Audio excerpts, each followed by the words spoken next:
I lost everything like in an instant and had to move back home. And I was terrified. The last time I moved back home, I overdosed within a month. I sustained a, TBI with that suicide attempt, knocked out teeth. Like it was very, I don't even know how I survived that one. So I had that in my head that like, I was like, oh my God, am I like accepting that I'm going to die in a month? Like I remember standing in my manager's office, just like crying and being like, this is it, and then I would have these moments of like despair. And then I would be like, no, you know what to do. Like, you know what to do. Just brace for impact, put one foot in front of the other. And it has been the most beautiful year of my life.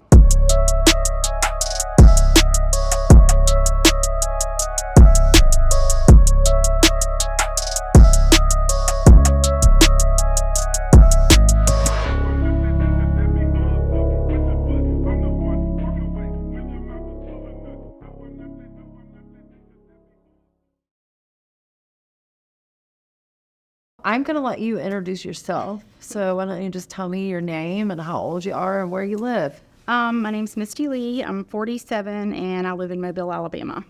So have you lived in Mobile your entire life? Till I was about 28. I kind of bounced around from Mississippi, I think, a brief period living with my dad. When I was, my 20s and 30s are a blur. When I was about 33, 34, I moved to Portland, Oregon. That was in 2009. And then I moved back in 2012, or the very beginning of 2013, and then moved back again and went between Portland and Washington that was 2017. And I moved back to Mobile a year ago. Okay, so were mom and dad together, or who were you raised by predominantly? You said you were with dad for a second, so. Let's see. I bounced around. My grandmother had us briefly. So you have siblings? I have siblings. I have 5 brothers and sisters. Multiple divorces. So like. Mom, multiple divorces. Both parents, multiple divorces. I kind of bounced around between relatives. I lived with my aunt for, a good period when I was in middle school and high school. Lived with my mom. I did not get along with stepdads very well, so I kind of, went to my aunt's, for a reprieve. I was abused by a grandfather when I was probably 3 or 4 until I was about 8, and sexually abused. Okay. And so when that came to light, my dad took us for a couple of years. So when I was in 4th and 5th grade, I lived with my dad, and then when I, as I got older, I also was sexually abused by an uncle. So that kind of colored my childhood. So that was, I just carried a lot of shame around that. I didn't know if it was my fault, like why did it happen again? I just didn't understand that. So did anybody ever try to talk to you about it? Or was it just a thing that was exposed and then it just kind of sort of went away? Yeah, you just, in my family, and through no fault of their own, they just didn't know any better. You're supposed to just pray about it, don't talk about it, it was almost kind of shameful, or it felt maybe shameful to me, that I wasn't supposed to talk about anything like that. And also because, it did happen a second time, I always thought, what was I doing to like cause it, kind of like that kind of thing. And then when I had my daughter when I was 17. And so were you in a relationship with dad? Or? Kind of like, you kind of force yourself to be once you get pregnant, that right. kind of thing. So, and that lasted, I think we were together until she was about 9 months old. And I was so young. I was 17. Yeah. He was 22 at the time. We had a very volatile relationship. He comes from a very loving family. Thank God, that she had that stability. Because I was just emotionally immature. I didn't know how to do anything. I was My relationship with my father was very volatile, very aggressive, and so I carried that into my relationships. Was it aggression from you or from him or both of you sort of? Was there some resentment and anger, or what was going on there? He had his own issues, and I think because I was very vocal about things, I was the one that it was, taken out on. It was, I don't know, that's probably all I could probably say about that. It was just that way. He was like my first love, and then also my first experience with what I feel like is like domestic violence, seeing like rage, and he was just young. He had his own issues, so that was kind of colored my experience with men, I believe. And then when I was 19, I was raped by someone that broke into my apartment. So someone you didn't know. So yeah, I was in the shower, and he was a serial rapist, and that colored my whole adult life. Where was your daughter at that time? She had went to her grandmother's for the weekend, and I was in the shower, and I thought I heard something, and I had a friend that was coming over, and I thought maybe it was her, and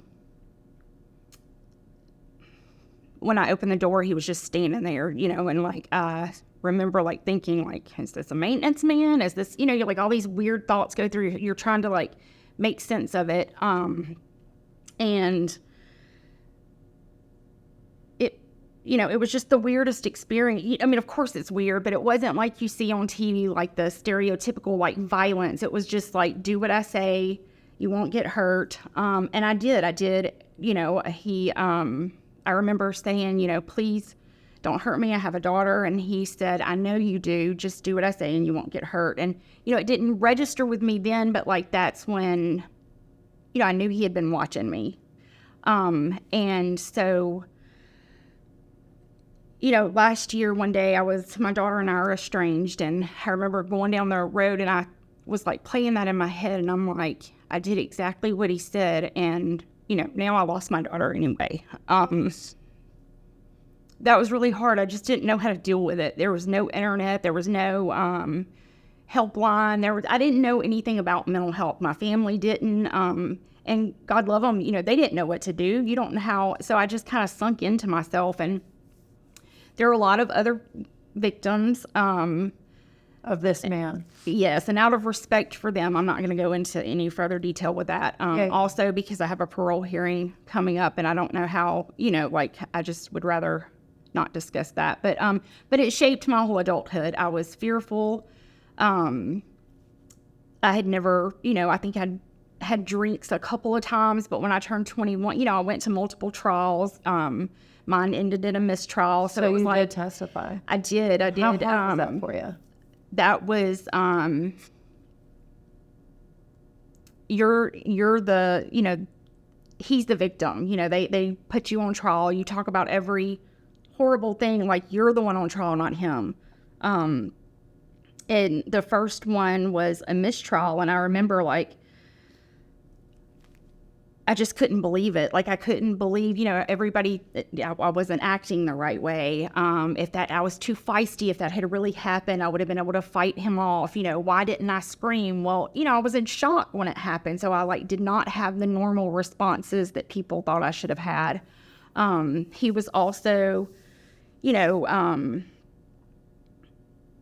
a textbook sociopath. He was very well received at his job. He was a teacher's aide for emotionally conflicted children. He had professors get up and, testify on his behalf. And eventually these people dropped off as more and more evidence came out. And as I kept testifying, and I remember my child's grandfather coming up to me and just, crying and telling me, please don't do this again. Please don't put yourself through this again. And I was like, I don't know how I was able to keep going, because it was so terrible when I look back at it. But I remember saying, no, I'm telling the truth, and that was my saving grace, because, a second trial, they can use the first records. So if he, went off the rails with something, they could be like, oh, well, you said this time. Well, when you called them impeaching you. Yeah. And with multiple victims, he wasn't keeping his story straight, so it helped me, but it was, it just made me lose trust in everything. He also got out of jail briefly, and then there were other incidents that, it just scared me to death. I was told that he was trying to come after me.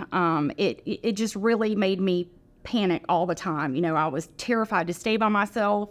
I didn't trust anything. Like if he got out once, then he can do it again. It was just horrible. And then I went to testified another time. He was acquitted of that charge. They lost evidence in a case. And there's a lot of things that I don't even understand about a lot of it because I was so young, and that I found out the last parole hearing, I'd always, for some reason in my head, I had that there was a charting error. But then when I went before the parole board, I was told by someone in the DA's office that they had actually lost evidence. So, sometimes I'm like, what is actually even real and what's not? Yeah. And then years later, I was called again. So I've testified 4 times. Well, the 4th time, they never even needed me to come up. He was charged with someone else's rape. They just kept me in a side room. I was so doped up, I couldn't even function. And they weren't allowed to know that he had been in prison for 8 years. They weren't allowed to know about me. They just waited. They called it opening the door. If it opened the door for me to come in, then I could, be brought out and testify. And that felt very like a slap in the face. Why weren't they allowed to know about me? Why were they not allowed to know about the other victims? And they dressed him up in a suit, and he walked with a limp, and it was, because he had a shackle on, but it just made him look pathetic, and sad. And so the whole thing felt so just unfair, not why is this happening, but what is wrong with this picture? What is wrong with the legal system? So I just honestly lost faith in anything authority figures. I didn't trust them. I didn't, clearly you've told me I was going to be okay, and then this has happened. So it really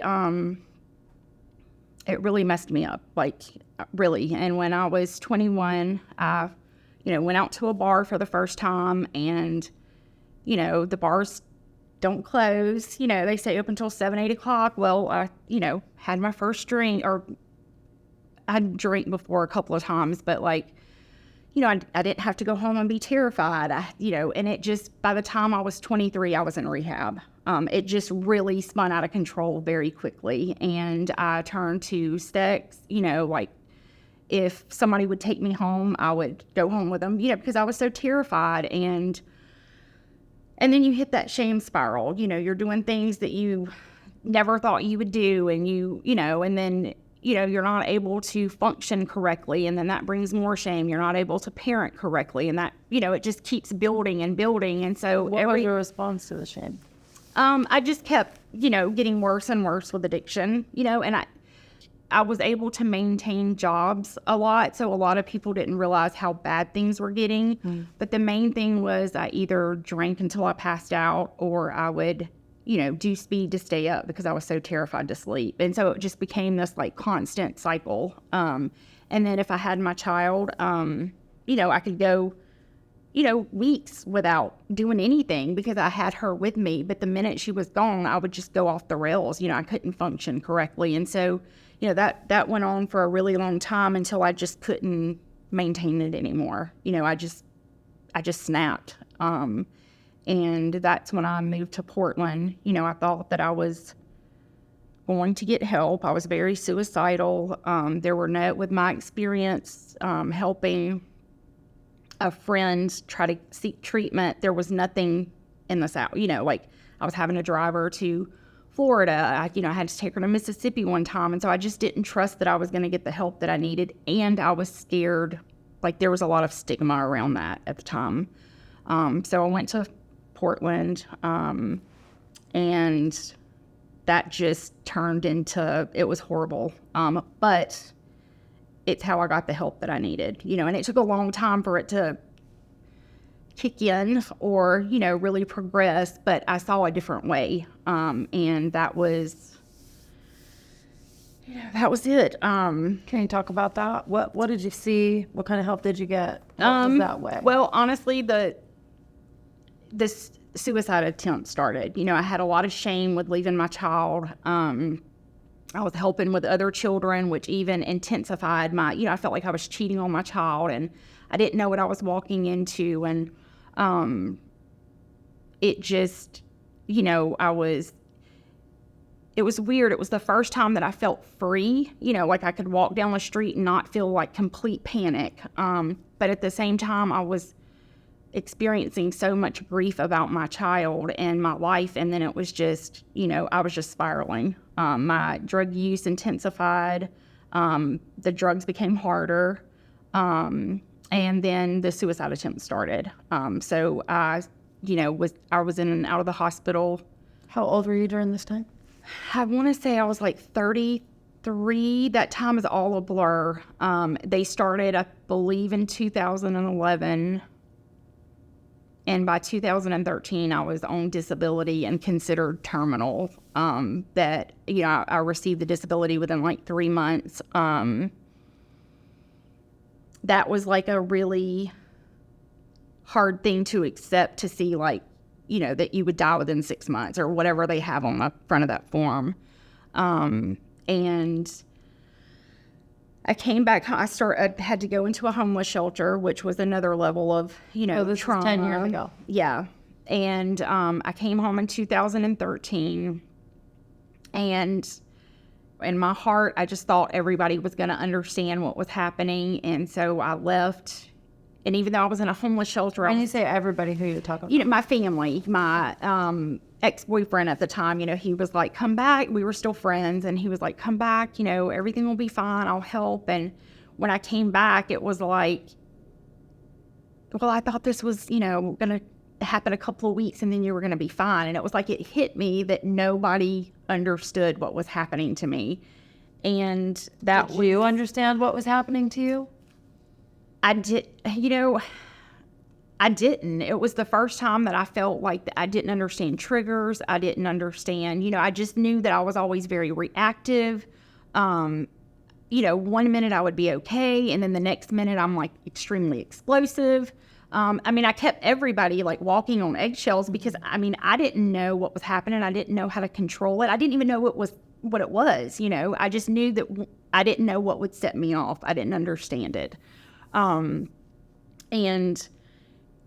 I have a lot of grief around that. Like when I look back and, think about with my daughter, like things that I was not able to do like a regular parent, like shopping. I didn't know that I was being triggered inside the mall. Now I clearly see it, but I just didn't know, we would go into a Walmart, and there's a lot of people in there, and like every third step I'm getting like jolted, and then I would just become so like panicked and like, I didn't want people to look at her, and then I would, I would just be really triggered, and then I would come out like my head spinning, and I just didn't understand all of that, and then I would feel terrible for my reaction with her. It was just really, it was very confusing, and there was a lot of shame with like, I always heard, well, you just need to get over it, and it's like, well, why can't I get over it? Like, what is wrong with me that I can't get over it? And, looking at that later when I wrote everything out, I'm like, oh my God, like when you look at it all on a piece of paper, there's no way anybody could get over it, like just get over it. But because it was said to me so often, I carried so much shame around that. And like, especially I feel like with women, there's a level of like self-sacrifice when you have a child. There's a lot of stigma when a mother cannot parent her child correctly. You're just supposed to buck up and move on, and that just was not my reality. Supposed to adopt on skills that you don't have. Yeah, and I tried. Oh my God, I tried. I would go to school. I would do all the things that I thought I was supposed to do, and then I would just crash. And not to mention, I was living, even in the times that I had apartments, I was so scared to stay by myself. I would literally like live out of a bag. Whoever would keep me, that's where I would stay. Were you able to intellectualize that you were fearing being on your own because of previous incidences? Yes, I definitely was aware of that, and that made it that made me extremely angry. Did you ever communicate that out loud to anyone? You know, I don't know. I shut down so much, especially with my family. And it, you know, I realize now they became unsafe to me because they didn't know what to say. So they would accidentally say something, you know, really harmful or really triggering or really invalidating. And so it just made me just keep shutting down, you know, and you can only do that for so long before you explode. And then, of course, you know, with friends, I was always like the good time girl, you know, they're like, even when I would say, you know, I feel like I'm drinking too much or I feel like I'm doing this too much. And it was like, oh, you're just having fun, you know, like, and also because I was always joking and that was kind of my defense mechanism. It was like, you're always so happy. And it was like, no, I really was like dying inside. And so that cycle went on for so long. And I had a lot of, just hate towards everything. How'd you feel about men? That was skewed from very early on. Right. You know, were you able to intellectualize though, you know, right around that time? I mean, did you recognize that you just had an issue there? Not really, because I think in the past, I don't even know, like I could say 5 years, like it, you know, because there have been multiple generations where sexual abuse has occurred or inappropriate things, it has colored, you know, like all men are perverts or all men are gross or that's just a thing. You know, it was like, not that it was acceptable, but it's like, that's just who they are, you know? And so I think I carried that over into a lot. And, you know, if cycles are repeating themselves, it looks like it's true because you're not outside that circle. Right. And I think that happened a lot with, you know, just different things. I had a conversation with a family member the other day and, you know, that's still very believed in some parts of my family. Well, we only know what we know, right? Right. And sometimes our hearts and our minds are shattered until they remain open. Sometimes it's the most painful things that give us the greatest amount of awareness. It is. And, you know, my daughter stepping away from me was the most painful thing, but it was also my biggest gift because it, you know, that was kind of like my wake-up call, like, oh my God, what have I done? Like the thing that is most precious to me and was the most pure to me, like, had to walk away from me. And that was not, you know, easy for her. I mean, I know that wasn't easy for her. And that has been, you know, that's been the hardest part. You know, missing her wedding, missing the birth of her child, things that I never in a million years thought that I would miss out on.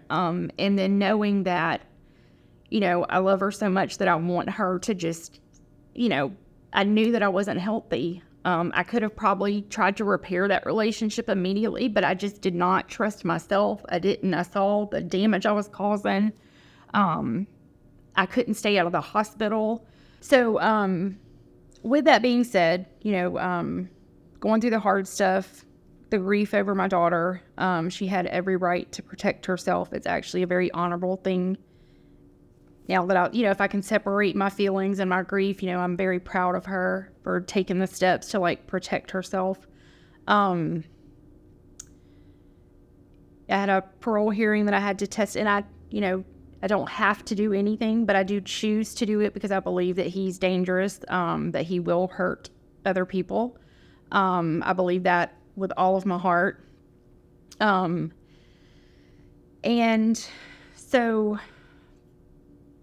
my last suicide attempt was around that parole hearing, several months before. How long ago was that? That was in 2018.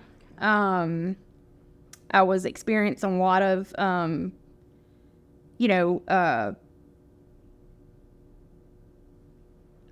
lot of turmoil in my relationship. That relationship was born out of survival. It was very violent at times, not so much as physical. It was touch and go with like physical. I always related it to his past drug use and him trying to get off drugs. There was a lot of, if he restrained me in any way or was in my space, I would react. There was just a lot of chaos with that relationship. There was a lot of beauty and there was a lot of chaos in that relationship. And, you can't throw people into a crime scene, an ID channel episode and expect them to know what to do with it. I was always full of grief. He also had a lot of his own issues, with the collective trauma over, our past and our children was just too much to, for that relationship to sustain. It ended in domestic violence. I went to jail. And this is your daughter's dad? No, this is my last relationship. Oh, okay. And it was around that time that I overdosed, and I just was like feeling very hopeless, and I was hospitalized. And that was an intentional overdose? Yes, and that was in 2018, in May, I believe. And the parole hearing, they started calling me in July of that year. I completely spun out of control. I was having flashbacks. I could not sleep. I was full of adrenaline. I didn't know what was happening to my body. Like if it had not happened to me, I would never believe it was possible for what was happening. My startle response went through the roof.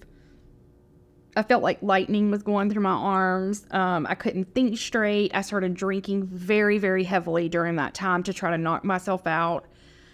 At the same time, because of my overdose history, I'm not given any type of benzo, anything that would calm me down, fast acting, like I'm like flagged all over. So that just exacerbated, like I was a wreck. And so I turned to something a friend was getting off the black market, basically like liquid morphine or, whatever. My tolerance to that increased very rapidly. It was knocking me out, and I only took it to get to the parole hearing. But, just having to do that, I was a wreck when I got to Alabama. I didn't know what was going on. I didn't know what to expect. The fact that he could possibly be out of jail soon was just too much for me to even comprehend. The state of Alabama was horrible about communicating, not just horrible, like there was zero communication. I think I talked to somebody one time. And so I just reverted back to that 19-year-old, I was terrified. And my body was so activated that I did not understand what was happening. I got through that I say successfully. I didn't feel safe. I felt very scared. Had to be rushed to the hospital. And that was kind of my wake up call, that I needed help. Like I needed to go back into therapy. And I had little periods of going to therapy that were not, they planted seeds, but they were not successful in the long term at all. They definitely planted seeds. And I started with a wonderful therapist. He actually was not, I called him for a referral. My partner and I had seen him together. He had no experience with trauma. He's a sex addiction counselor. And he agreed to see me since we were not going to be coming back as a couple. And I just never left him. He's wonderful. He has his own lived experience. He was always extremely gentle. I had a lot of religious trauma. He was always very gentle in his approach with me with that. I always respected that. And he just really led me. He also helped me find somatic therapy, which has been very beneficial to helping me calm my body, to understand what was happening to my body, to understand my triggers. It definitely still happens. I didn't sleep for, I make the joke, I haven't slept in 24 years, and it has improved in the past couple of years, but like I would fight sleep. I would have, panic attacks. I would have nightmares, and I just could not sleep no matter what.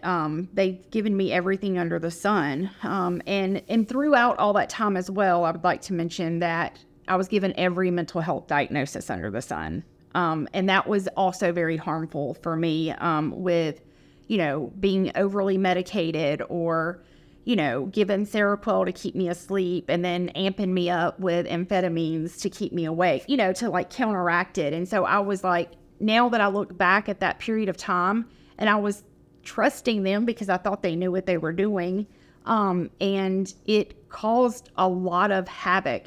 I was just on top of already being erratic, that just kind of like amped it up. So anyway, I decided to go off all medication. I've been working diligently with him. I do a class with him every day. Now I see him in a different capacity, kind of like a coaching class, whatever. And then I found you.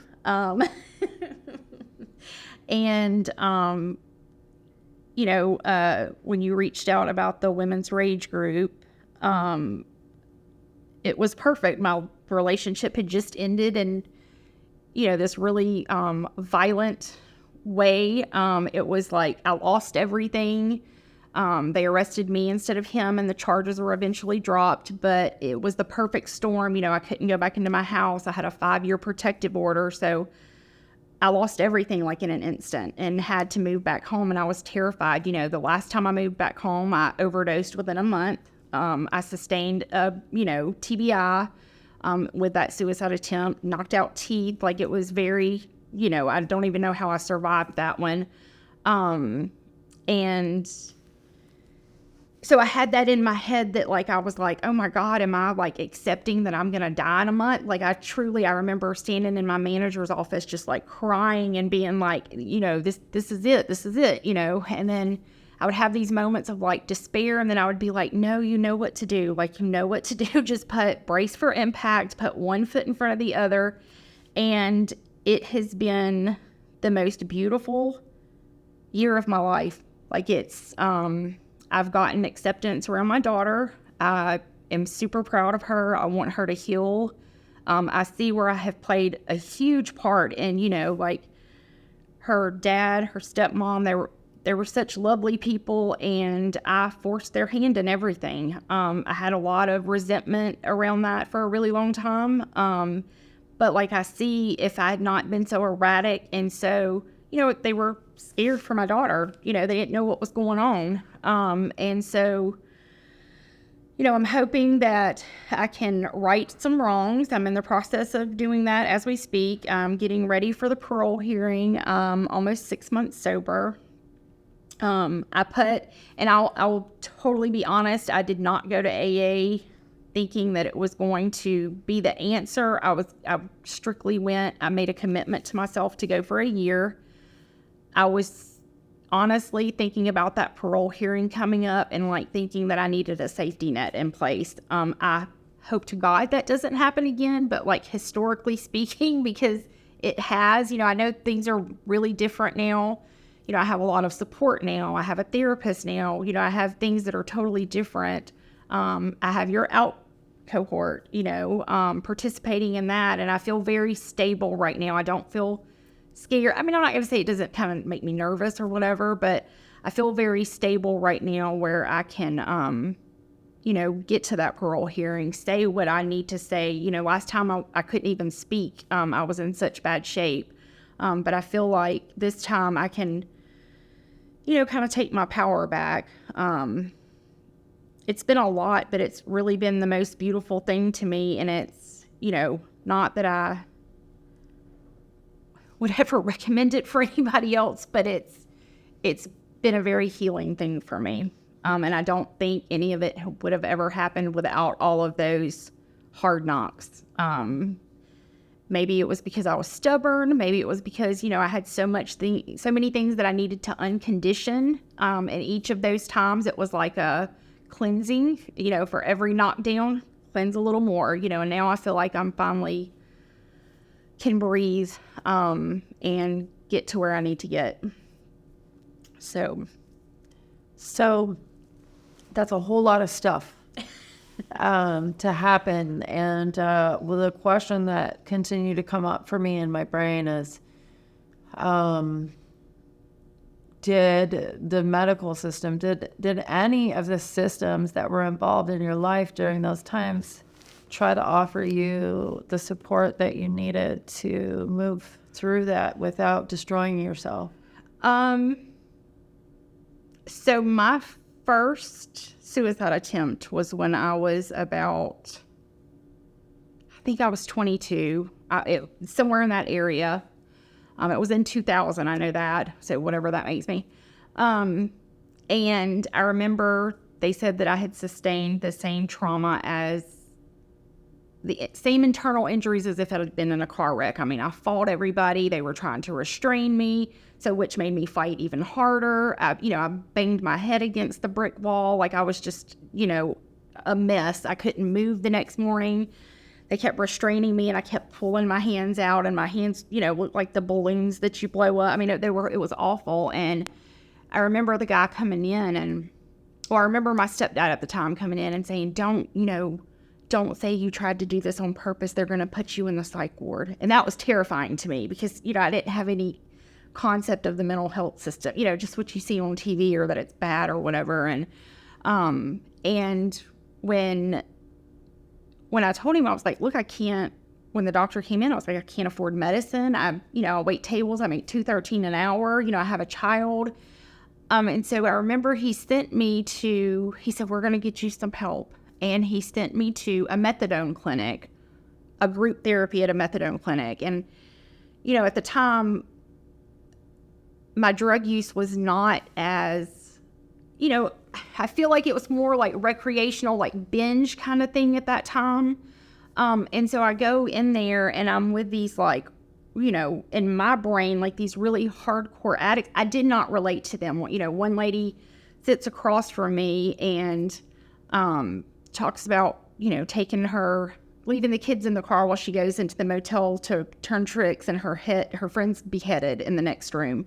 Well, I'm like, I don't relate to these people. It was traumatizing for me, to be honest, because I'm such a sensitive person. I was just like, what? I just could not relate. I didn't know how that was, I binge drank. It was not helpful. And it pushed me away. It kept me away for a really long time. And the being in an indigent clinic, that was the other thing. I would be super medicated and I would go to tell them that, this isn't working. And they would, well, we've never seen you before. Let's give you this other thing. And they would give me another medication. And when you see your doctor the next time, well, I would never see that original doctor. I just kept being passed through hands. And so I was on so many medications at one time. I think at one time I was up to 9 medications. So I want to say it did not help, but it did teach me what I did not need. I do not believe that I was ever borderline. I do not believe I was bipolar. I believe it was PTSD, and that people just don't understand what that can do to your body and what that can, the other thing is, at the time I was on drugs all the time. Well, that mimics a lot of, mania. And so I just, truly believe I'm not saying it's not real in some aspects, but for me personally, it did way more harm than good. And I grieve that period of my life, deeply sometimes. I definitely try to be like, well, it was a lesson or, I've learned something from it, but I definitely have a lot of grief around it. Yeah, well, I would challenge you to look at it as an opportunity to recognize how you can serve somebody else differently. I believe that we have experiences so that we understand and know what people are capable of accomplishing. And you've accomplished a lot. And so how are you managing today? So you've been at this recovery thing and change thing, and you've been clean for 6 months. And so the triggers don't go away that fast. And so sometimes they don't go away. And so what are you doing today when you have something come up? To be honest, so I've just recently had to get back on disability. That was kind of a low blow to my ego, but I'm trying to use that time very intentionally to get to the parole hearing. I do online AA meetings. I have a wonderful home group that I attend. Working the steps. I try today to work with my body instead of against it. So like if I, say I can't sleep, I don't just sit there and like, oh God, I wish I could go to sleep. I get up and go do something else until I'm tired, because I've found for me, the more I fight it, the more physical and mental pain I'm in. Instead of just, I just try to accept it like this is a thing. And honestly, I see PTSD kind of different now. Like instead of like seeing it as the event, I see that it was my body trying to protect me. Like it was like a gift, and so I feel like my wires are just crossed, and I'm trying to learn how to uncross them. And so honestly, I just work with them instead of against it. I mean, it definitely still happens. When we had to take a break, I was feeling like, but it's, I talk to somebody. I do a lot of movement. That is one thing that I've noticed that helps me when I say my body gets activated. I don't know what else to call it. But even like working like some of the out curriculum, like I'll jump up and I won't even realize that I'm doing it. And then I just go walk around the block, or well, not around the block. It's usually about 2 or 3 miles, but it helps me. It helps me sleep. And it helps me get that energy out, because I do get activated, and it might be something that I don't even realize is, I'm overcoupling that memory with something, and that adrenaline will start, and it's very apparent when it happens. I've been made fun of all the time about, talking too fast or being loud or, just being kind of all over the place. And that's another thing. I've been misdiagnosed with like ADHD, and I don't even think that's I think it's the PTSD. When your body is so activated, your rational brain doesn't even work anymore. Like I can't even think straight. And so, I also am a firm believer. I don't do it to, probably, I don't know what you would say, like the actual written thing, but like the RAP plan. I know what my green lights are, my yellow lights are. Today I'm able to kind of like identify when I'm kind of spinning out, where I can be like, okay, self-correct, and I have wonderful friends that also help me stay in check. They can kind of see when it's happening. I have today, I'm very transparent about things. Some people think maybe too much, but it has opened up my world where, I have friends all over, and I have very authentic relationships today. And, when you have that, people know you inside and out, and so they can tell when you're spinning, and do it gently, where it's not like judgment, where it's like, hey, I've noticed, this behavior, blah, blah, blah, whatever. So it's still hard, but today I have hope, and I never had that before.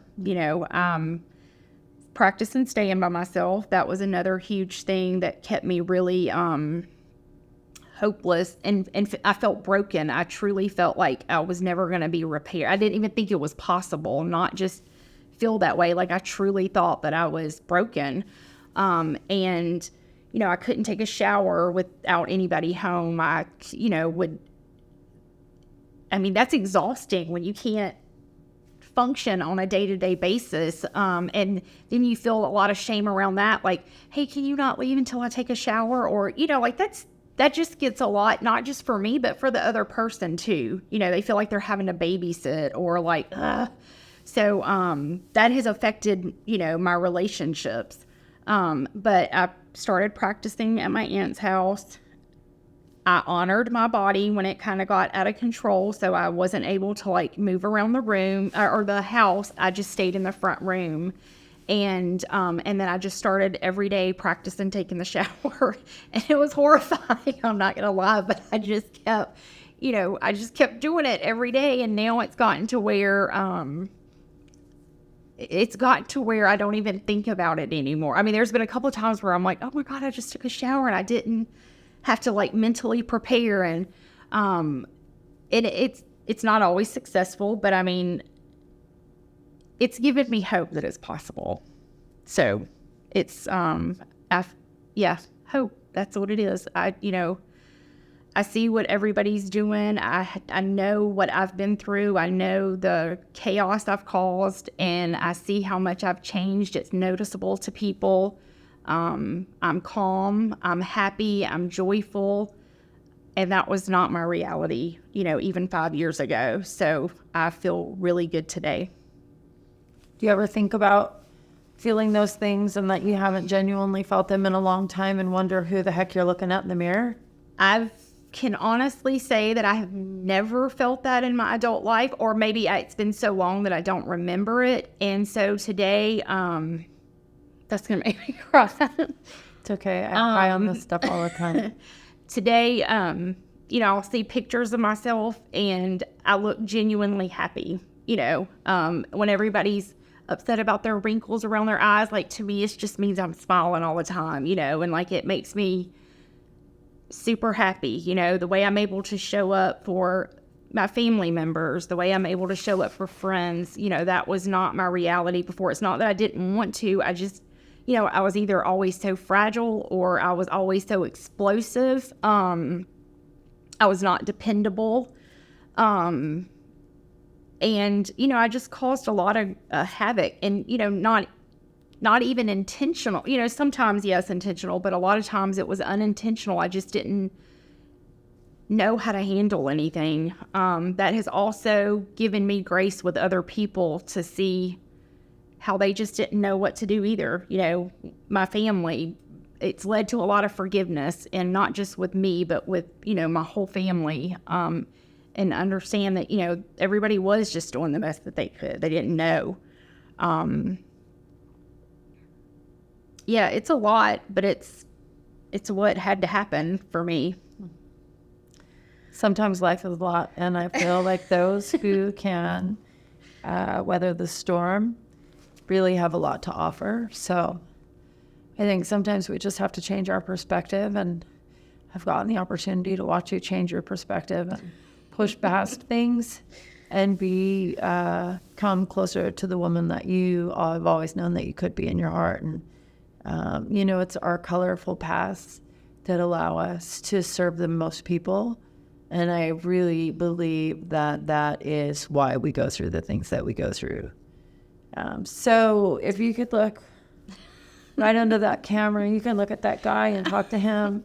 I just would like for you to give a message to anybody that might have similar experiences or be going through struggles silently, or, I just wonder what message would you share with anybody that's watching this to help them? I would just tell you that your story is meant to serve others.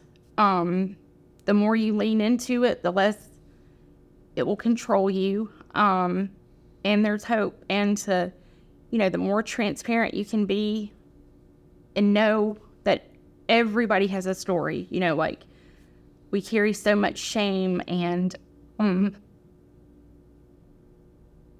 just reach out to people. I've, participate in several groups, and it's the most beautiful thing to know that you're not alone.